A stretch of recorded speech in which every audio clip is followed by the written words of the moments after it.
Sri Kuberan TV நேயர்கள் அனைவருக்கும் அநேக நமஸ்காரங்கள். சக்தி ஜோதிட குழுவின் சார்பாக ஐயா கே.எஸ். ஐயங்கார் அவர்களும் அடியன் சக்தி சோமையா அவர்களும் சித்திரை மாத பலன்களை பார்ப்பதற்காக வந்திருக்கின்றோம். சித்திரை மாதம், அதாவது சோபகிருது வருஷம் சித்திரை மாதம், இந்த கிரக நிலவரங்கள் எந்தெந்த கிரகங்கள் எங்கெங்கே இருக்குங்கிறத நம்ம முதல்ல பார்ப்போம். அதில் மாத பலன்கள் நாங்கள் சொல்கிறது சூரியன், புதன், சுக்கிரன், இந்த செவ்வாய், இந்த கிரகங்களை வச்சுட்டு தான் நாங்கள் சந்திரன், இந்த 4 கிரகங்கள் தான் மாதத்துக்குள்ளே மாறக்கூடிய கிரகங்கள். அந்த மாத கிரகங்களை வச்சுக்கிட்டு தான் மாத பலன்கிறத சொல்கிறோம். அப்போ இந்த கிரகங்கள்லாம் எப்படி இருக்குது அப்படிங்கிறத பார்ப்போம். இப்போ மேஷத்தில் சூரியன் உச்சத்தில் இருக்கிறார், அங்கேயே மேஷத்திலேயே புதனும் இருக்கிறார், மேஷத்திலே ராகுவும் இருக்கார். சுக்கிரன் ஆட்சி பெற்று போய் ரிஷபத்தில் இருக்கார், மிதுனத்தில் செவ்வாய் இருக்கார், துலாத்தில் கேது இருக்கார், கும்பத்தில் சனி பகவான் இருக்கார், மீனத்தில் குரு பகவான் ஆட்சி பெற்று போயிருக்கார். இந்த கிரகங்கள் இருந்தாலும் இதில் சித்திரை மாதம் 9ஆம் தேதிக்கு 22/4/2023 சனிக்கிழமை அன்னைக்கு குரு பகவான் மீன ராசியில் இருந்து மேச ராசிக்கு சஞ்சரிக்கின்றார்.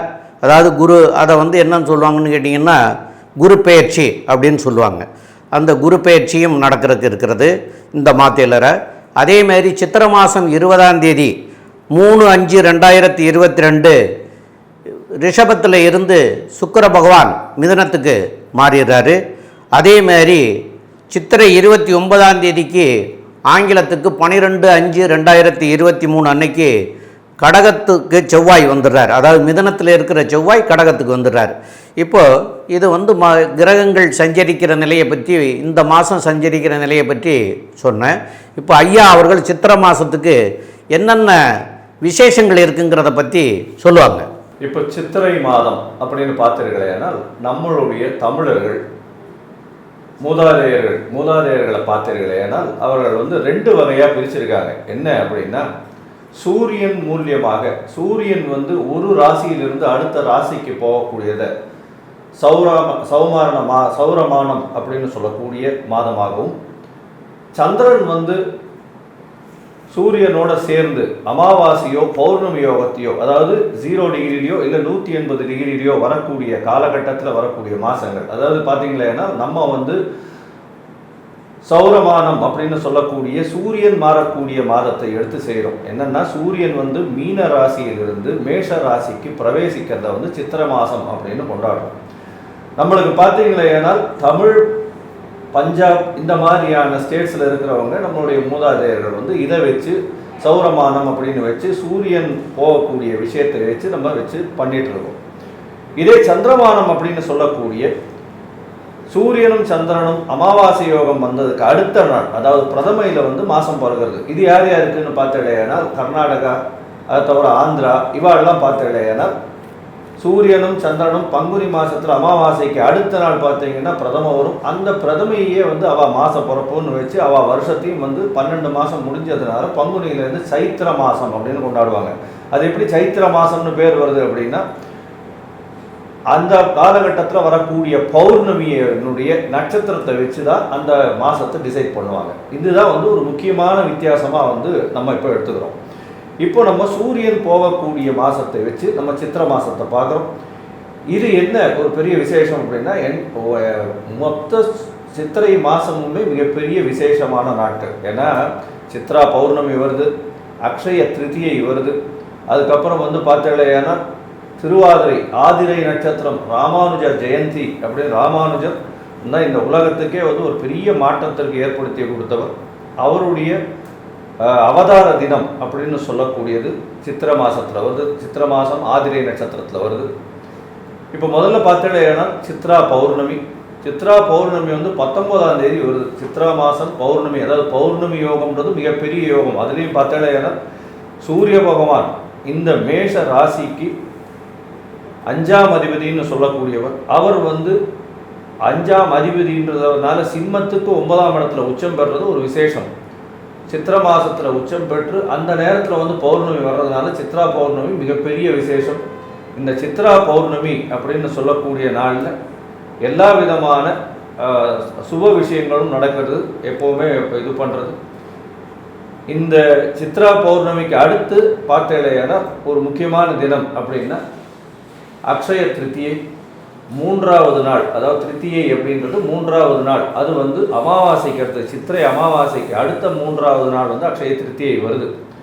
இந்த அக்ஷய திருத்தியை அப்படின்னு பார்க்கும்பொழுது உங்களுக்கு வந்து பத்ரிநாராயணர் கோவில் அன்றைக்கி தான் வந்து இந்த கேதார்நாத் பத்ரிநாத்தில் வந்து கோவில் அன்றைக்கி தான் வந்து ஓப்பன் பண்ணுறாங்க.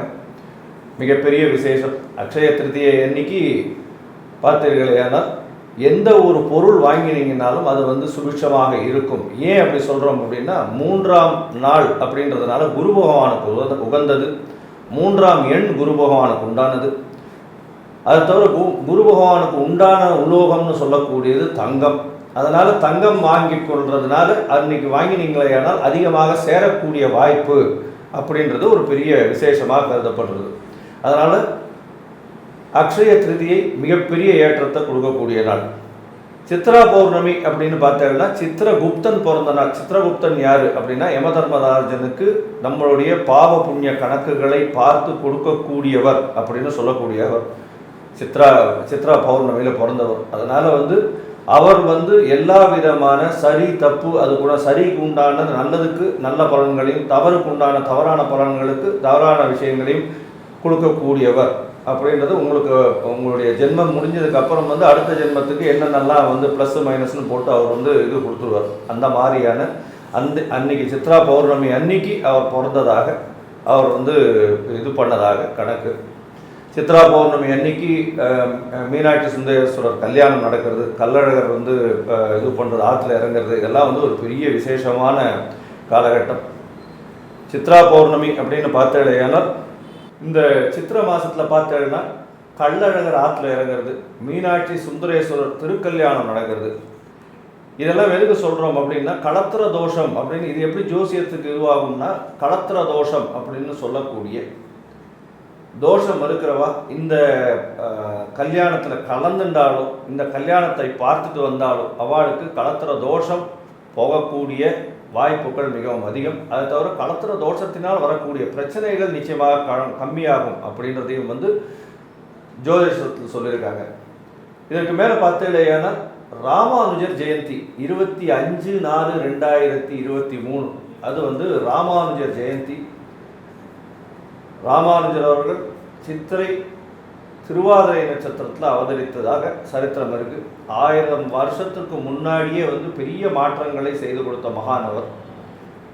அப்படிப்பட்ட ராமானுஜரனுடைய ஜெயந்தி வருது. பக்கத்தில் இங்கே ஸ்ரீபெரும்புதூரில் தான் வந்து அவதரித்ததாக சொல்கிறாங்க. மிகப்பெரிய ஏற்றத்தை கொண்டு வந்தார். வைஷ்ணவ சம்பிரதாயத்துக்கு மிகப்பெரிய ஏற்றத்தை கொண்டு வந்தவர்கள். அதனால் இந்த மாதிரியான ஒரு நல்ல விஷயங்கள்லாம் வந்து இந்த சித்திரை மாதத்தில் இருக்குது. இப்போது நம்ம சித்திரை மாதத்தில் ஒரு ராசிக்கும் எப்படிப்பட்ட பலன்கள் இருக்குது, எந்தெந்த நாட்கள் சந்திராஷ்டமம் வருது, யார் யாருக்கு சின்ன சின்ன எளிய பரிகாரங்கள் செய்யணும், இது எல்லாத்தையும் ஒன்று ஒன்றா பார்க்கலாம். இந்த சித்திரை மாதத்தில் இன்னும் ஒரு பெரிய விசேஷமான தினம் என்ன அப்படின்னா வாஸ்து புருஷன் கண் திறக்கும் நாள் அப்படின்னு போட்டிருப்பாங்க. இது என்ன முக்கியம் அப்படின்னு பார்த்தேன்னா வாஸ்து புருஷன் கண் திறக்கும் பொழுது எந்த ஒரு தோஷமும் கிடையாது. அன்றைக்கி தான் வந்து ஒரு அடிக்கல் நாட்டுறது, கடகால் தோன்றது, அதுக்கப்புறம் வந்து வீடு இதுக்கெல்லாம் வந்து புதுசாக வந்து கட்டுறதுக்கு வந்து அன்றைக்கி தான் வந்து கொத்தனார் மேஸ்திரிலாம் வந்து ஒரு கல் போட்டு அதை வந்து முதல்ல ஆரம்பிக்கிறது இந்த காலகட்டத்தில் தான் பண்ணுவாங்க. இந்த வாஸ்து கண் விழிக்கும் நாள், வாஸ்து புருஷன் கண் விழிக்கும் நாள் என்னைக்கு அப்படின்னு பார்த்தீங்கன்னா சித்திரை மாதம் 10ஆம் தேதி. அதாவது 10ஆம் தேதி சித்திரை மாதம்னா ஏப்ரல் 23 வரும். கார்த்தால ஒரு 5.5 நாழிகை கழித்து அவர் கண் திறக்கிறார் அப்படின்னு போட்டிருக்கோம். 5.5 நாழிகை கழிச்சு அப்படின்னு பார்த்தேன்னா கிட்டத்தட்ட வந்து ஒரு 2.25 மணி நேரம் கழித்து, கார்த்தால சூரிய உதயம் 6 மணிக்குன்னு வச்சுருந்தீங்கன்னா 8.25 மணிக்கு மேலே ஒரு 90 நிமிஷம், அதாவது 9:45 மணி வரலும் வந்து நீங்கள் வந்து கண்டிப்பாக இந்த வந்து அதாவது இந்த புது வீடு மனை புகுதல், அது தவிர வந்து கன்ஸ்ட்ரக்ஷன் ஆரம்பிக்கிறது, புதுசாக இடம் வாங்கிறது, ஒரு அட்வான்ஸ் கொடுக்கறது, இது எல்லாமே இந்த காலகட்டத்தில் பண்ணலாம். சரி, அதுலேயும் வந்து அந்த 90 நிமிஷத்தையும் வந்து 5ஆக பிரிச்சிருக்காங்க. 18 நிமிஷமாக 5 18 நிமிஷமாக பிரிச்சிருக்காங்க. அதில் பார்த்தீர்களே ஆனால் முதல் 18 நிமிஷத்தில் அந்த வாஸ்து புருஷன் எழுந்து அவருடைய காலை கடனை முடிச்சுட்டு வர்றதும், 2வது 18 நிமிஷத்தில் அவர் குளிச்சுட்டு வர்றதாகவும், 3வது 18 நிமிஷம் அப்படின்னு சொல்லக்கூடியதில் வந்து அவர் வந்து பூஜை செய்வதாகவும், 4வது 18 நிமிஷத்தில் வந்து போஜனம் செய்வதாகவும், 5வது 18 நிமிஷத்தில் வந்து அவர் தாம்பூலம் தரிப்பதாகவும் கணக்கு இருக்குது. இதில் பார்த்தீர்களேனால் பூஜை செய்யும் பொழுதும் தாம்பூலம் தரிக்கும் பொழுதும் அவர்கிட்ட வந்து நம்ம இந்த நம்மளுடைய பூஜையை ஆரம்பித்து வாஸ்து புருஷனை வேண்டி நல்லபடியாக இந்த காரியம் சக்ஸஸ்ஃபுல்லாக ஆகணும், இந்த கன்ஸ்ட்ரக்ஷன் ஆகணும்னு வேண்டின்னு பண்ணுறதன் மூலியமாக உங்களுக்கு கண்டிப்பாக எந்த ப்ராஜெக்ட் எடுத்தீங்கன்னாலும் எந்த ஒரு தடையும் இல்லாமல் இது வந்து சேரும். அதனால் இந்த சித்திரை மாதத்தில் மிகவும் முக்கியமான தினம் வந்து சித்திரை 10ஆம் தேதி வாஸ்து புருஷன் விழிக்கிறது. இதுக்கு எந்த தோஷமும் கிடையாது, ராகுகாலம் கிடையாது, யமகண்டம் கிடையாது, குளிகை கிடையாது, அஷ்டமி நவமி கிடையாது, இது பார்க்க தேவையில்லை, அதாவது கிழமை பார்க்க தேவையில்லை, நட்சத்திரம் பார்க்க தேவையில்லை. வாஸ்து புருஷன் கண் விழிக்கும் நேரத்தில் அது மட்டும்தான் பிரதானமாக இருக்கும். அதனால் எந்த தோஷமும் அற்ற நாள் அப்படின்னே சொல்லலாம். அந்த டயத்தில் வந்து கண்டிப்பாக நீங்கள் பண்ணி அதில் வந்து பலனடையத்துக்கு இந்த சக்தி ஜோதிட குழு பிரார்த்திக்குது. மிதுன ராசி அப்படின்னு நினச்சிட்டேன்னா மிருகசீரிஷம், திருவாதிரை, புனர்பூசம் இந்த 3 நட்சத்திரம் 9 பாதங்களை கொண்ட ராசி. ராசியின் அதிபதி அப்படின்னு சொல்லக்கூடிய ஒரு புத பகவான். இப்போ பார்த்தீங்கன்னா ராசிநாதன் 11ஆம் இடத்துல இருக்கார். அதாவது அது பெரிய ஏற்றம். 11ஆம் இடம் அப்படின்றது லாபஸ்தானம், மூத்த சகோதர ஸ்தானம். இவங்க மூலியமாக உங்களுக்கு ஒரு பெரிய ஏற்றம் கிடைக்கக்கூடிய காலகட்டமாக இருக்கும். இதில் இன்னொரு விஷயம் என்னென்னா ராசிநாதனும் 11ஆம் அதிபதியும் பரிவர்த்தனை யோகம் பெற்றிருக்காங்க இந்த சித்திரை மாதத்தில். அது ஒரு ரொம்ப விசேஷமான விஷயம். ஏன்னா அவங்களுடைய உடல்நிலை நல்லபடியாக இருக்கும். இந்த ஷேர் மார்க்கெட் ட்ரேடிங் பண்ணுறவங்களுக்கெல்லாம் வந்து ஒரு பெரிய நல்ல ஏற்றமான காலகட்டமாக இருக்கும். கம்ப்யூட்டர் தொழிலில் இருக்கவங்க, ஹார்ட்வேர் சாஃப்ட்வேர் தொழிலில் இருக்கவங்க, அது தவிர பேங்கிங் ரிஃபார்ம்ஸில் இருக்கவங்க, ரியல் எஸ்டேட் பண்ணுறவங்க, இவங்களுக்கெல்லாம் ஒரு நல்ல ஏற்றமான இருக்கக்கூடிய காலகட்டமாக இந்த சித்திரை மாதம் அமைய போகிறது. இதை தவிர பார்த்தீர்களேனால் இந்த மிதுன ராசிக்காரர்களுக்கு ஏற்கனவே வந்து இந்த போன ஒரு வருஷம் 1.5 வருஷமாக வந்து மிகப்பெரிய கஷ்டத்தில் இருந்திருப்பீங்க. ஏன் அப்படின்னா சனி பகவான் வந்து ராசிக்கு 8ஆம் இடத்துலையும், குரு பகவான் தனித்த குருவாக 10ஆம் இடத்துல இருந்து ரொம்ப பெரிய கஷ்டத்தை லாஸ்ட் ஒரு 1 இயர் ரொம்ப மோசமாக இருந்திருக்கும். அது வந்து இந்த மாதத்துலேருந்து கொஞ்சம் கொஞ்சமாக ரிலீவ் ஆகிருக்கும். ஏன்னா குரு பகவானோட கூடி மிச்ச கிரகங்களும் இருந்ததுனால கொஞ்சம் கொஞ்சமாக மாற்றங்கள்லாம் வந்திருக்கும். இப்போ பார்த்தீங்களேனா சனி பகவானும் உங்களுக்கு மாறிட்டாங்க. அதனால் போன மாதம் கடைசியில் பார்த்தீங்களேனால் உங்களுக்கு வந்து சனி பகவானும் மாறினதுனால 9ஆம் இடத்துல சனி பகவான் இருக்கிறது ஒரு பெரிய ஏற்றம். ஏன்னா அஷ்டமத்து சனியோட 9ஆம் இடத்துல இருக்கிறது வந்து உங்களுக்கு பிரச்சனைகள் வந்து கொடுக்காத நாளாக இருக்கும். உங்களுடைய ராசிக்கு 10ஆம் இடத்துல குருவும் வந்து இப்போ மாறிடுறார். அதனால் வந்து இந்த மாதம் வந்து பொன்னான மாதமாக இருக்க போகிறது இந்த மிதுன ராசிக்காரர்களுக்கு. இப்போ வந்து பார்த்தீங்களேனால் மாத கிரகம்னு சொல்லக்கூடிய சுக்கிரன், சூரியன், செவ்வாய் மற்றும் புதன் இவாளை வச்சு தான் வந்து மாதத்தை பலன் பார்க்கறதும், அதிவேகமாக செல்லக்கூடிய சந்திர பகவான் வந்து நாள் பலன், வார பலன் இதெல்லாம் பார்க்கறதுக்கும் வச்சுருப்போம். இந்த மாதம் பார்த்தீங்கன்னா சூரிய பகவான் வந்து உங்களுடைய ராசிக்கு 11ஆம் இடத்துல உச்சம் பெற்று போகிறதுனால எந்த தொழிலில் நீங்கள் இருந்தீங்கன்னாலும், எந்த துறையில் நீங்கள் இருந்தீங்கன்னாலும் தொட்ட இடமெல்லாம் பொன்னாகக்கூடிய வாய்ப்பு உண்டு. கவலைப்பட தேவையில்லை. ஏன்னா 11ஆம் இடத்துல 3ஆம் அதிபதி அப்படின்னு சொல்லக்கூடிய முயற்சி ஸ்தான அதிபதி வந்து மிகப்பெரிய ஏற்றத்தில் உச்சம் பெற்று போயிருக்கிறதும், அவரோட குரு பகவான் சேர்ந்து அதீத சுபத்துவம் பெற்று இருக்கிறதும் மிகப்பெரிய ஏற்றம் கிடைக்கக்கூடிய காலகட்டம். இதற்கு மேலே ஒரு பெரிய விசேஷம் என்னென்னா உங்களுடைய ராசிநாதனும் வந்து அவரோட சேர்ந்திருக்கு. அதாவது சூரியனும் புதனும் நட்புக்கள், அதாவது மித்திரர்கள் அப்படின்றது தான் ஜோதிட சாஸ்திரம் சொல்கிறது. அதனால் குரு பகவானோட சேர்ந்து இருக்கிறதுனால மிகப்பெரிய அதீத சுபத்துவம் இருக்கிறதுனால உங்களுடைய சகோதர சகோதரிகள் மூலியமாக புதுசாக உங்களுக்கு ஒரு பெரிய ஏற்றம் வரக்கூடிய காலகட்டமாக இந்த மாதம் அமைய போகிறது. உடல் நலத்தில் ஏற்றம் இருக்கும். சீனியர் சிட்டிசன்ஸ் எல்லாம் இவ்வளோ நாள் கஷ்டப்பட்டு இருக்கவங்களுக்கெல்லாம் நல்ல ஒரு ஏற்றம் இருக்கக்கூடிய காலகட்டம். இந்த பாட்டுத்துறை, எழுத்துத்துறை, இந்த மாதிரி கணிதத்துறை இதில் இருக்கிறவங்களுக்கெல்லாம் வந்து ஸ்டாட்டிஸ்டிக்ஸு, அக்கௌண்ட்ஸு இந்த மாதிரி துறைகளில் இருக்கிறவங்களுக்கெல்லாம் வந்து ஒரு ப்ரமோஷன், ஒரு பெரிய ஏற்றம், புதிய ஒப்பந்தம் கையெழுத்தாது உங்களுக்கு வந்து ஒரு ஏற்றம் கிடைக்கும். இல்லை உங்களுடைய சீனியர்ஸ் வந்து உங்களை அப்ரிஷியேட் பண்ணி உங்களுக்கு வந்து ப்ரமோஷன் கிடைக்கக்கூடிய வாய்ப்புகள், அங்கீகாரம் கிடைக்கக்கூடிய வாய்ப்புகள் இந்த மாதத்தில் நிச்சயமாக நடக்கும். இந்த மாதம் இதை தவிர பார்த்தீர்களேனால் உங்களுடைய ராசிக்கு சப்தமத்தை வந்து குரு பகவான் பார்க்குறார். அதாவது மிதுன ராசிக்காரர்கள் இவ்வளவு நாள் திருமணத்திற்கு பார்த்து கொண்டு இருக்கிறவங்களுக்கு 101% இப்போ வந்து சித்திரை மாதத்தில் கல்யாணம் ஃபிக்ஸ் ஆகிடும், கவலைப்பட தேவையில்லை.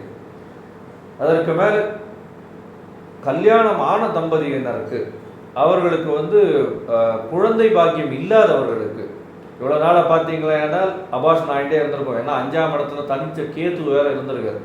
5ஆம் இடம் வந்து ரொம்ப மோசமாக இருந்திருக்கும். ஏற்கனவே அஷ்டமத்து சனி, 5ஆம் இடத்துல கேது, அதுக்கப்புறம் வந்து 10ஆம் இடத்துல குரு, இதெல்லாம் வந்து ரொம்ப புவர் காம்பினேஷன். இதில் வந்து ரொம்ப கஷ்டமான விஷயங்களை நீங்கள் அனுபவிச்சிருப்பீங்க. இப்போ 5ஆம் இடத்துல இருக்கிற கேதுவையும் வந்து குரு பகவான் பார்க்கறதுனால அவரும் சுபத்துவம் ஆகும். அதனால் பார்த்தீர்களேனால் குழந்தை கருவுறக்கூடிய வாய்ப்பு அப்படின்னு சொல்லக்கூடியது இப்போ ரொம்பவும் அதிகமாக இருக்கும். அதனால் கண்டிப்பாக உங்கள் குலத்திற்கு ஒரு குழந்தை நிச்சயமாக இப்பொழுது பிறக்கக்கூடிய வாய்ப்புகள் உண்டு. இதற்கு மேலே வந்து இந்த மாதத்தில் இந்த மாத கிரகங்கள் என்னென்னலாம் கொடுக்குறது, என்ன பலனை கொடுக்கறது அப்படின்றத வந்து நம்ம ஐயா சொல்லுவாங்க. இல்லை, அற்புதமாக தெளிவாக சொன்னீங்க ஐயா. இதில் மிதுன ராசிக்காரங்களுக்கு வந்து ராசியாதிபதி புதனும் செவ்வாயும், அதாவது செவ்வாயோட வீட்டில் புதனும் புதனோட வீட்டில் செவ்வாயும், இது வந்து பரிவர்த்தனை யோகம்ங்கிறத பற்றி ஐயா தெளிவாக சொன்னாங்க. இந்த பரிவர்த்தனை யோகத்தோடு இல்லாமல் உங்களுடைய ராசிக்கு 3ஆம் இடத்து அதிபதியாகிய சூரியன் வந்து 11ஆம் இடத்துல உச்சம் பெற்று போய் சூரியனும் புதனும் சேர்ந்து இணைவாக இருக்கிறதும் அதை பற்றியும் ஐயா வந்து தெளிவாக விவரமாக சொன்னாங்க. அதனால் என்ன நடக்கும் அப்படிங்கிறதையும் சொன்னாங்க. ஆக இந்த லாபஸ்தானங்களில் வந்து இந்த பரிவர்த்தனை யோகம் பெற்றிருக்கிறதும், லாபஸ்தானத்தில் சூரியன் புதன் ராகு இருக்கிறதும், இதனால் 2வது ஐயா சொன்னது மாதிரியா அஷ்டமத்து சனியினால் இவங்களுக்கு ஏற்பட்டு 2.5 வருஷ காலமாக இருந்த தாக்கத்தெல்லாம் இப்போ வந்து சனி மாறினதுனால 29/3 அன்னைக்கு அவர் மாறினார், சனி பயிற்சியானார். அதுக்கப்புறமே இந்த ஜாதகங்களுக்கு இந்த மிதுன ராசிக்காரங்களுக்கு நற்பலனையும் நல்ல இந்த 11ஆம் இடத்துல லாபஸ்தானத்தில் இருக்கிறதுனாலையும் கேது பகவான் வந்து 5ஆம் இடத்துல இருந்து புத்திர பாக்கியத்தை வந்து தடைப்படுத்திட்டு இருந்ததுனால இந்த குரு பகவான் வந்து மாறப்போகிறதுனால இந்த வரக்கூடிய 22/4 அன்னைக்கு மாறிடுறாரு. அப்போ இதனாலையும் குழந்தை பாக்கியம் கிடைக்கிறதுக்கும், பெரிய செல்வங்கள் பெறக்கூடியும், பழைய நிலைமையிலிருந்து முன்னுக்கு வர்றதுக்கும், புது புது தொழில்களை ஏற்படுத்துறதுக்கும் எல்லா விதமான நல்ல வாய்ப்புகளை வந்து இந்த மாச கிரகங்களான சூரியன் புதன் செவ்வாய், இந்த கிரகங்கள் சுக்கிரன், இவங்கெல்லாம் நல்ல அமைப்பில் இருக்கிறதுனால இந்த மாதம் வந்து உங்களுக்கு நல்ல முன்னேற்றத்தை தரக்கூடிய வாய்ப்புகளாக இருக்கும். மேற்கொண்டுள்ள விவரங்களை நம்முடைய KS ஐயங்கார் அவர்கள் சொல்லுவாங்க. ஐயா அற்புதமாக சொன்னீங்க. அதாவது சுக்கிர பகவான் 12ல் இருக்காரு அப்படின்னா 12ஆம் இடம் வந்து சுக்கிரன் பகவானுக்கு மறைவு கிடையாது. ஏன்னா அயன சயன போகஸ்தானம் அப்படின்னு சொல்லக்கூடியது அந்த ஸ்தானத்திற்கே வந்து போய் இருந்து ஆட்சி பெற்று போய் இருக்கிறதும் அவருடைய காரகத்தை ரொம்ப நல்லாவே பண்ணுவார். 12ஆம் இடம் சுக்கிரனுக்கு மறைவு கிடையாது. அதனால் கண்டிப்பாக பார்த்தீர்களே, ஆனால் இந்த மாதம் வந்து ஒரு பெரிய ஏற்றமான மாதம். அதாவது குடும்பத்தில் ஒரு நல்ல மகிழ்ச்சியான சுப செய்திகள் உங்களுக்கு வரும். உடல் நலத்தில் நல்ல ஏற்றம் இருக்கும். படிக்கக்கூடிய மாணவர்களுக்கு நிச்சயமாக ஒரு பெரிய ஏற்றம் இருக்கும். போட்டித் தேர்வில் நிச்சயமாக வெற்றி பெறக்கூடிய வாய்ப்பு உண்டு. புதிதாக மாற்றங்கள் எதிர்பார்த்து வேலைக்கு பார்த்து கொண்டிருப்பவர்களுக்கு கண்டிப்பாக வேலை கிடைக்கும். ஏன்னா ராசிநாதனும் 6-11 அதிபதியுமான செவ்வாயும் வந்து பரிவர்த்தனை பண்ணுறதுனால நீங்கள் நினைச்ச இடத்துல உங்களுக்கு வந்து வேலை கிடைக்கக்கூடிய வாய்ப்பு உண்டு. அதனால் வந்து கண்டிப்பாக ஒரு ஏற்றமான மாதமாக இந்த மாதம் இருக்க போகுது. இதற்கு மேலே குரு பகவான் வேறு வந்து சப்தமத்தை பார்க்கறதுனால திருமணம் ஆகக்கூடிய வாய்ப்பு உண்டு. குழந்தை பேர் ஏற்படக்கூடிய வாய்ப்பு உண்டு. இதுக்கு மேலே என்ன வேணும்? எல்லாமே இருக்குது. சரி, இந்த மாதத்தில் பார்த்தீர்களேன்னா ஒரு சிறு நாட்கள் நீங்கள் வந்து தவிர்க்கப்பட வேண்டிய நாட்கள். ஏன்னா எல்லா நாளுமே வந்து எல்லா விதமான முயற்சிக்கும் பலன் கொடுக்காது. அதனால் அந்த முயற்சிகளை எந்தெந்த நாட்களில் வந்து தவிர்க்கணும் அப்படின்றத நம்ம ஐயா கிட்ட கேட்போம். சரி ஐயா, ரொம்ப அற்புதமாக தெளிவாக சொன்னீங்க. இப்போ வந்து சந்திராஷ்டம தினங்கள் அப்படின்னு சொல்கிறோம். அப்போ சந்திரன் வச்சு தான் அந்த சந்திராஷ்டமம்னு சொல்கிறோம். அதாவது சந்திரன் 8ஆம் இடத்துக்கு வரக்கூடிய இடம். சந்திரன் அப்படிங்கிற ஒரு மனோகாரகன். அப்போ இந்த மனோகாரகன் 8ஆம் இடத்துல வரும்போது நம்முடைய மனநிலை தடுமாற்றங்கள் ஏற்படும். எதை செய்யலாம் எதை செய்யக்கூடாது அப்படிங்கிற ஒரு மனநிலை தடுமாற்றங்கள் வரக்கூடிய காலம்.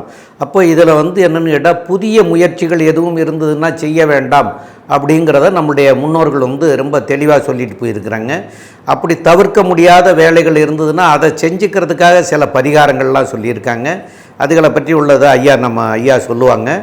இப்போ என்னென்னு கேட்டிங்கன்னா, இந்த வரக்கூடிய சித்திரை மாதத்தில் 28, 29 சித்திரைக்கு, அதாவது மே மாதத்துக்கு 11, 12 இந்த நாட்களை சந்திராஷ்டம தினங்கள் உங்களுக்கு.